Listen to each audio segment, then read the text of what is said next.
Assalamualaikum warahmatullahi wabarakatuh. Di sini saya akan menjelaskan mengenai analisis SCM dalam ERP dan material manajemen modul pada sebuah perusahaan. Berikut adalah profil perusahaan PT Sinar Sosro.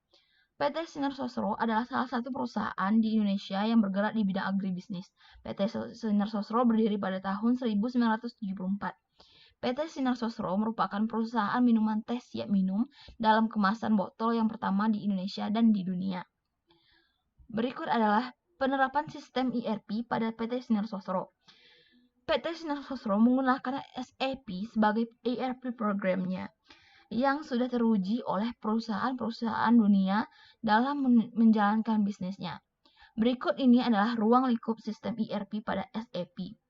Pada gambar ini merupakan ruang lingkup sistem ERP pada SAP, seperti yang terlihat pada gambar. Berikutnya, penerapan sistem ERP pada PT Sinar Sosro. Seperti yang diketahui tadi, PT Sinar Sosro menggunakan SAP sebagai sistem ERP-nya, yang mana fungsi dari SAP ini sendiri adalah satu, mengintegrasikan data keuangan sehingga top manajemen bisa melihat dan mengontrol kinerja keuangan perusahaan dengan lebih baik. Yang kedua, menstandarkan proses operasi melalui implementasi best practice sehingga terjadi peningkatan produktivitas. Yang ketiga, penurunan efisiensi dan peningkatan kualitas produk. Menstandarkan data dan informasi melalui keseragaman pelaporan. Untuk selanjutnya ada keuntungan yang bisa kita ukur antara lain sebagai berikut. Untuk selanjutnya ada penerapan sistem SCM pada PT Sinar Sosro. Yang pertama, sistem informasi manajemen. Pada kebanyakan SCM pada perusahaan-perusahaan lainnya juga terdapat seperti ini. Untuk selanjutnya yang nomor 2 ada proses produksi.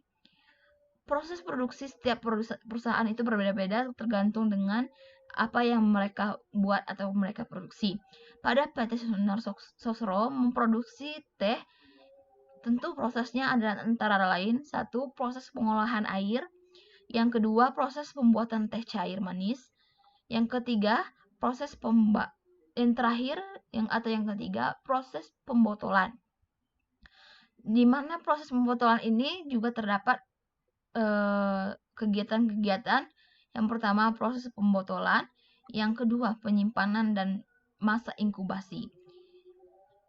Yang ketiga, masih pada penerapan sistem SCM pada PT Sinar Sosro. Yang ketiga ada manajemen pergudangan. Setiap perusahaan pasti memiliki gudang atau tempat penyimpanan produknya. Pada PT Sinar Sosro memiliki banyak gudang, antara lain ada 6 gudang. Yang pertama, gudang PIPB, yang kedua gudang spare part, yang ketiga gudang gula, yang keempat gudang teh, yang kelima gudang crown card, yang keenam gudang harian produksi. Untuk selanjutnya, yang keempat ada fungsi persediaan. Fungsi persediaan yang digunakan oleh PT Sosro adalah fungsi persediaan unggaran adalah safety stock dengan persediaan minimal 40.000 krat atau minimal ada 4 blok yang ada dalam gudang dalam sehari. Satu blok gudang dapat menampung 14 baris kali 4 kolom kali 3 tingkat kali 60 krat atau sekitar 1080 krat. Berikut adalah sirkulasi penanganan botol di gudang PIPB. Seperti yang dapat terlihat, yang pertama penerimaan PB, yang kedua penyimpangan PB, yang ketiga pemakaian PB untuk produksi, yang keempat proses produksi, yang kelima penyimpangan PI, yang keenam pengeluaran PI, yang ketujuh penghancuran botol. Masih pada fungsi persediaan, yang tadi ada sirkulasi penanganan botol di gudang PIPB. Untuk selanjutnya ada